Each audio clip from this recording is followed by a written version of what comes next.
Bienvenidos a Endo Podcast, el podcast de la Asociación Colombiana de Endocrinología, Diabetes y Metabolismo. En este episodio hablaremos sobre cómo lograr el control con la doctora Claudia Monsalve y el doctor Santiago Vallejo. Este podcast es patrocinado por Laboratorio Sanofi. Bienvenidos. Advertencia: este material es exclusivo para el cuerpo médico. Todos los casos clínicos aquí presentados son únicos y es importante hacer su propia investigación. Hola, un saludo para todos.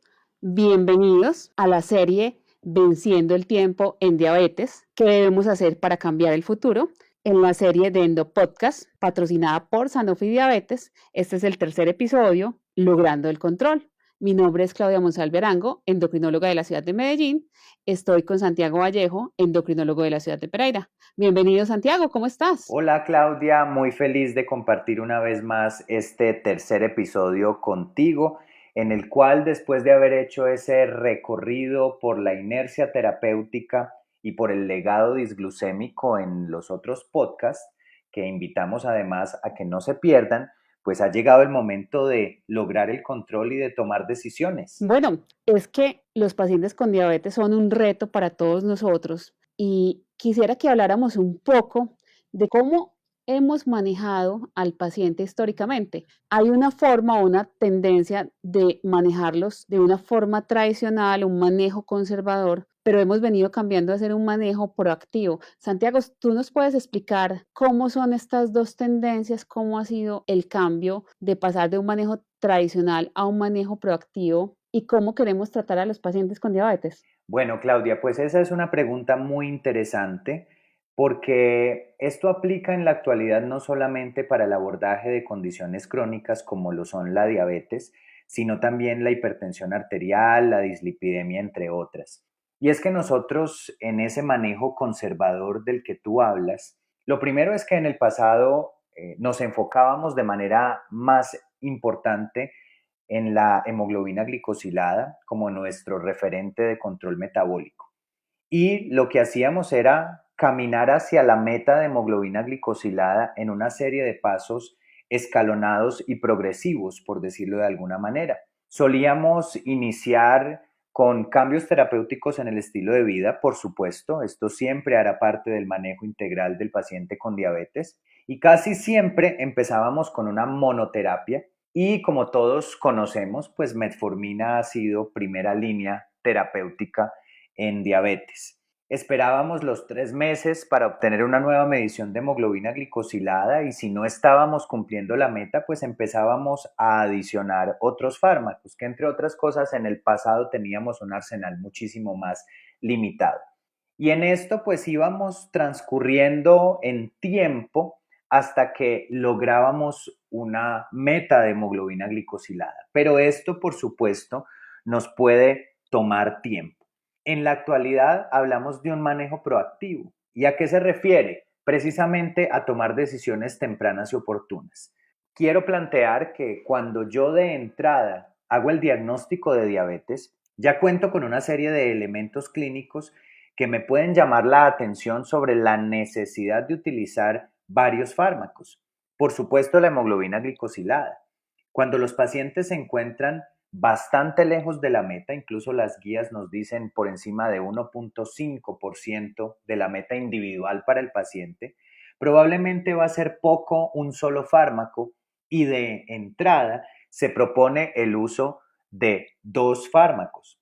Pero también incluso las guías nos hablan de pensar también en la necesidad de terapias inyectables de manera temprana. Por ejemplo, cuando las hemoglobinas glicosiladas están muy altas. Y ADA nos dice, incluso si usted está por encima de 10, 11%, piense en terapias inyectables, como por ejemplo insulina basal, como por ejemplo agonistas de receptor de GLP-1. Y bueno, también conocemos que en la actualidad la hemoglobina glicosilada no es el único factor clínico para decidir desde un inicio combinaciones de fármacos. Por ejemplo, cuando los pacientes tienen comorbilidades renales, como enfermedad renal diabética, o cardiovasculares como falla cardíaca o enfermedad aterosclerótica coronaria, Se nos plantea desde el inicio acompañar metformina de fármacos como inhibidores de SGLT2 y agonistas de receptor de GLP-1. Y ni se diga del paciente que tiene obesidad. También probablemente de manera temprana podemos pensar en el uso de más de un medicamento.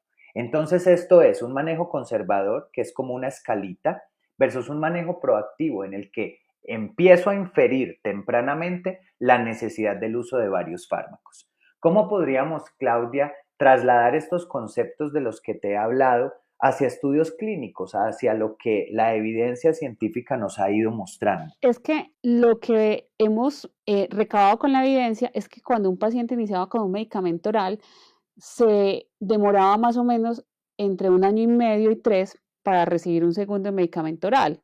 Y de ahí para recibir un tercer medicamento oral se podía demorar hasta 7 años. Entonces mira que podía demorarse casi 10 años para tener 3 fármacos. Y de ahí hasta 6 o 7 años para recibir insulina. Y de ahí otros 3 años para recibir un GLP-1, una premezcla o bolos de insulina. Entonces el tiempo marcado por la inercia hacía que los pacientes se demoraban muchos años para tener una terapia completa. Entonces, cuando miramos lo que era el manejo conservador, era un manejo reactivo, es decir, esperábamos a que se subiera la glucemia para poder adicionar medicamentos. Solamente cuando estaba alto respondíamos a esa hiperglucemia con la adición de fármacos. Entonces eso hacía que los pacientes realmente se manejaran de una forma, digamos que a la hiperglucemia. Entonces esto hacía que la respuesta fuera retardada y las complicaciones aparecieran, digamos, de una forma mucho más temprana a lo que queremos ahora, que es evitarlas. El plan del tratamiento es mejorar calidad de vida, evitar complicaciones, sobre todo las del eje cardiorrenal. Y entonces la preocupación siempre ha sido tener medicamentos muy buenos, incluso hablar de un medicamento ideal en diabetes.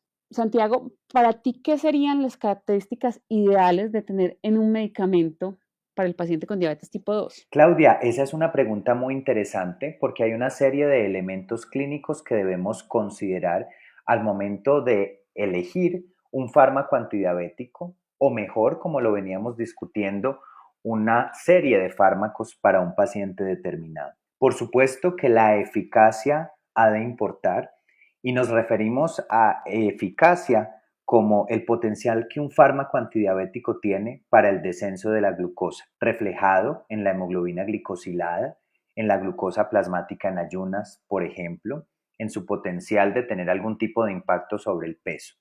Si nos referimos al control metabólico, es de gran importancia llamar una vez más la atención sobre los fármacos más potentes que existen para el descenso de la hemoglobina glicosilada y estos son la insulina, sin duda, y los agonistas de receptor de GLP-1. Por eso hablaba yo de la importancia que tiene fijarnos en hemoglobinas glicosiladas porque cuando estas son muy altas, probablemente el uso de terapias inyectables es fundamental.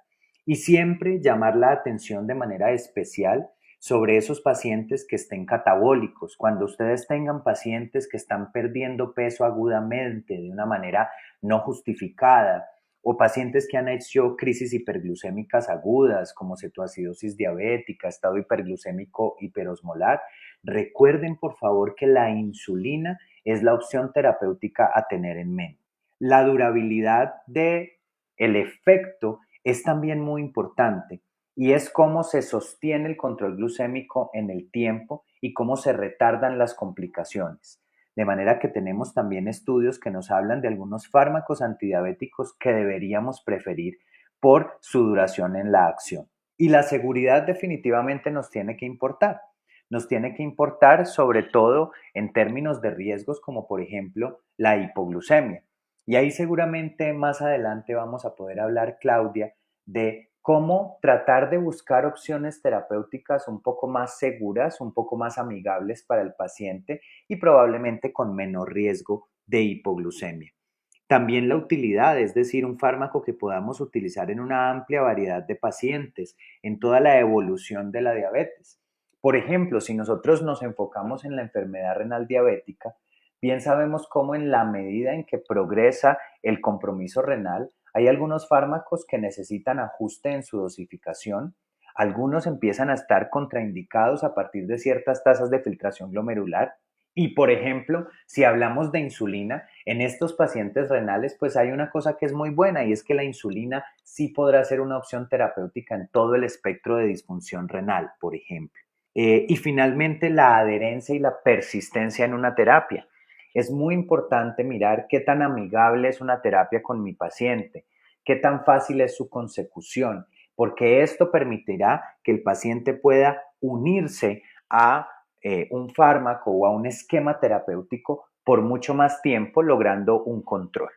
Y después de haber hecho estas consideraciones, Claudia, sobre el antidiabético ideal, me gustaría preguntarte, y en aras de hacer énfasis en lo que venimos hablando, de ser muy proactivos, cuando nosotros tenemos un paciente con una serie de antidiabéticos orales y no está cumpliendo la meta, y nosotros pensamos en que requiere el uso de un inyectable o de unos inyectables, ¿qué consideraciones debemos tener y qué nos puedes decir sobre ese camino hacia las terapias inyectables? Santiago, desde ADA y la Sociedad Europea para el Estudio de la Diabetes se ha recomendado que idealmente el primer inyectable sean los análogos de GLP-1, pero esto no aplica en todos los pacientes porque, como hablaste anteriormente, el paciente que tenga hiperglucemia, síntomas catabólicos, hemoglobina glicosilada muy alta o marcada hiperglucemia, este paciente debería iniciar insulina. Pero yo creo que en todos los casos se debe individualizar porque, si bien es cierto, los análogos de GLP-1 son medicamentos excelentes, tienen un gran impacto. Digamos que por las condiciones del sistema de salud, ¿cierto? No todos los pacientes van a tener acceso a estos medicamentos. Entonces, uno debería pensar, según el contexto de mi paciente, cuál sería el primer inyectable que yo debo utilizar, ¿cierto? Si la insulina basal, los análogos de GLP-1 o incluso pensar si puedo utilizar coformulación de dosis fija. Entonces, estas son las alternativas que podemos usar en nuestro contexto. ¿Por qué? Porque hay pacientes que, si no se controlan con medicamentos orales, van a necesitar medicamentos que sean más potentes, y en este caso la insulina y los análogos de GLP-1 serían la mejor opción. Cuando yo tengo un paciente que ya está utilizando insulina basal y no ha logrado la meta, como en el tema de la hiperglucemia residual, yo tengo que pensar con qué debo intensificar, y en estos casos puedo intensificar con análogos de GLP-1, puedo intensificar con bolos de insulina o puedo intensificar incluso con medicamentos orales, o incluso puedo pensar en usar coformulaciones de relación fija. Entonces, miren que las opciones que se nos abren en el paciente con diabetes son múltiples. Una de las grandes cosas que tiene el tratamiento de la diabetes es que puedo utilizar múltiples combinaciones para el tratamiento del paciente y es poco probable que yo me equivoque. Lo que pasa es que hay unos pacientes que van a responder más a un perfil de medicamentos que a otros. Lo que pasa es que a veces no sabemos cuál es. Entonces, hay que hacer un tratamiento que sea proactivo para que el paciente nos llegue a la meta. Aquí yo quisiera preguntarle a Santiago cuál es su percepción sobre el uso de las coformulaciones de relación fija, es decir, esos pacientes que pueden utilizar la combinación de un análogo de GLP-1 más una insulina basal, que en el caso de nuestros países en Latinoamérica tenemos disponible la posibilidad de usar insulina glargina más lisozonatide o insulina de Gludec más liraglutide. Bueno, Claudia, pues esta es una opción terapéutica que resulta ser bastante atractiva por varias razones. Tú ya bien nos hablabas de un paciente que, además de orales, probablemente tiene la necesidad de hacer uso de un fármaco inyectable. En algunos escenarios el paciente trae orales y un agonista de receptor de GLP-1, en otros trae orales y una insulina basal, y como tú lo decías, las opciones para intensificar son varias, pero en el pasado, probablemente después de ya tener una insulina basal en diabetes tipo 2, el siguiente paso o el siguiente nivel era empezar a usar bolos prandiales. En un esquema basal plus, por ejemplo, una insulina de acción rápida en una de las comidas o en dos de las comidas, y hacer después un escalonamiento incluso hacia un esquema basal bolo con múltiples dosis de insulina a lo largo del día.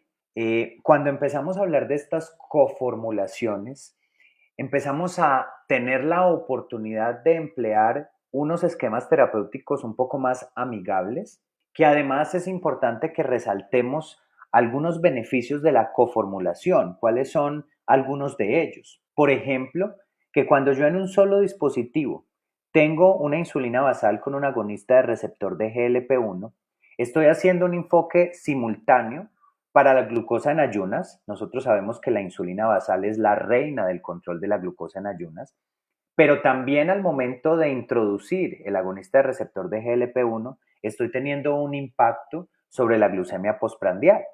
Y entonces allí tengo un enfoque mucho más integral, por decirlo de alguna manera, del comportamiento glucémico de un individuo. ¿Qué pasa además? Que cuando yo hablaba del esquema basal bolo, pues entre más insulinice al paciente y sobre todo con bolos, pues mayor será el riesgo de hipoglucemia, de manera que la coformulación hace que eventualmente la dosis de insulina basal pueda ser menor y cuando nos evita llegar a bolos, pues esto supone un menor riesgo de hipoglucemia. Hay otro elemento que a nosotros a veces no nos parece tan agradable de terapia insulínica y es la ganancia de peso. Cuando nosotros hacemos esta coformulación, digamos que el agonista receptor de GLP-1 por su fisiología genera algo de pérdida de peso y entonces contrarresta esta ganancia que la insulina basal solita tendría o que significaría el uso de un esquema basal bolo. El otro elemento importante es que todos tenemos presente que los agonistas de receptor de GLP-1, y los hemos mencionado varias veces en esta charla, son fármacos potentes y con una serie de bondades. Sin embargo, debemos recordar que también por su mecanismo de acción y por el retraso en el vaciamiento gástrico que ocasionan, pueden generar una serie de efectos adversos gastrointestinales que pueden ser muy molestos e indeseables para el paciente y que incluso en algunos casos pueden llevar a la suspensión de los medicamentos. Cuando tenemos la coformulación, tenemos la oportunidad de hacer una titulación más lenta y esto se relaciona con menores efectos adversos gastrointestinales.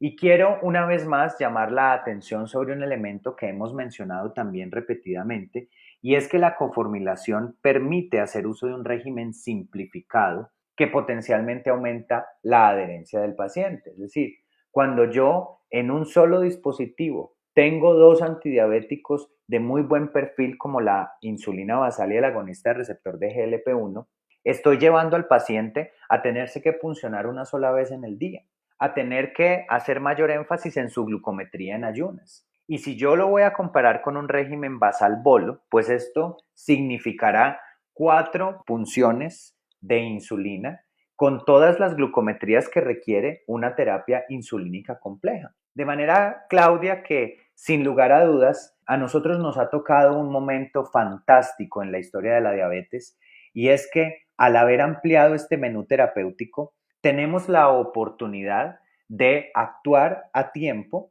pero además de actuar mediante el uso de fármacos que nos dan una serie de ventajas y que son muy buenas para el paciente, para su reducción de complicaciones y para su consecución de metas. Estamos en el año en el que se cumplen un centenario del descubrimiento de la insulina. Estamos en una época donde se ofrecen a los pacientes con diabetes tipo 2 múltiples opciones terapéuticas con unas ventajas en reducción de complicaciones a largo plazo, sobre todo desde el tipo de vista macrovascular. Estamos en la época en la que le estamos ofreciendo a los pacientes medicamentos que ayudan a bajar de peso, que ayudan a tener menos hipoglucemia, que les ofrecen simplicidad y mejor adherencia.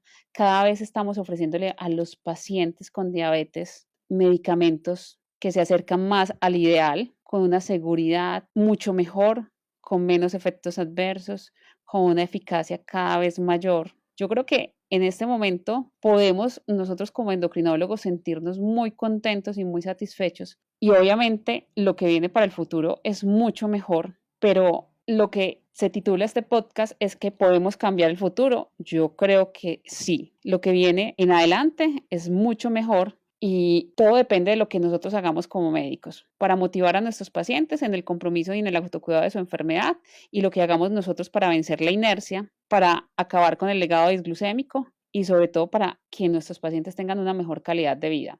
Las opciones terapéuticas son muchas, son cada vez mejores. Hagamos uso de lo que tenemos ahora, como por ejemplo las coformulaciones de relación fija, los análogos de GLP-1. Disfrutemos esa insulina que lleva 100 años y que la vamos a seguir teniendo en el largo plazo como uno de los medicamentos que tiene mayor efectividad en el control de la glucemia y en que los pacientes tengan un adecuado control, y cada vez las insulinas obviamente van a ser más seguras y con un desarrollo tecnológico impresionante. Entonces yo creo que estamos en uno de los momentos más impresionantes para el cuidado de la diabetes. No sé, Santiago, qué piensa y qué recomendación nos deja ahora que estamos finalizando este podcast. Completamente de acuerdo contigo, Claudia.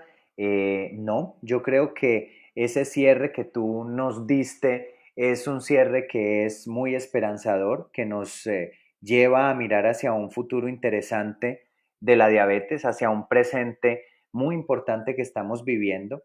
Y la invitación una vez más es, como dice el algoritmo de la Asociación Americana de Diabetes, revaloremos frecuentemente a nuestros pacientes para no incurrir en inercia y hagamos uso de las herramientas terapéuticas que tenemos a disposición para optimizar el control metabólico y disminuir complicaciones a largo plazo. Muchas gracias por haber estado con nosotros en este podcast. Sigan acompañándonos en los otros capítulos y series de la ACE. Muchísimas gracias por estar aquí. Información dirigida al profesional de la salud, únicamente de carácter médico-científico. Sanofi no recomienda indicaciones que no estén contenidas en la información para prescribir aprobada de sus productos por la entidad regulatoria en cada país. Cualquier indicación off-label mencionada será con el único objetivo de intercambio científico y no representa una promoción. Mayor información a disposición en el departamento médico. Este es un material con código de aprobación MATCO 2103582, agosto 2021.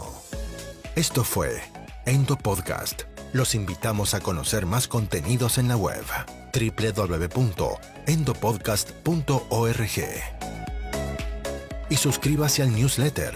Síganos en nuestro Instagram @ACEendocrino. Nos reencontraremos brevemente en una nueva dosis de Endo Podcast. Gracias por escucharnos.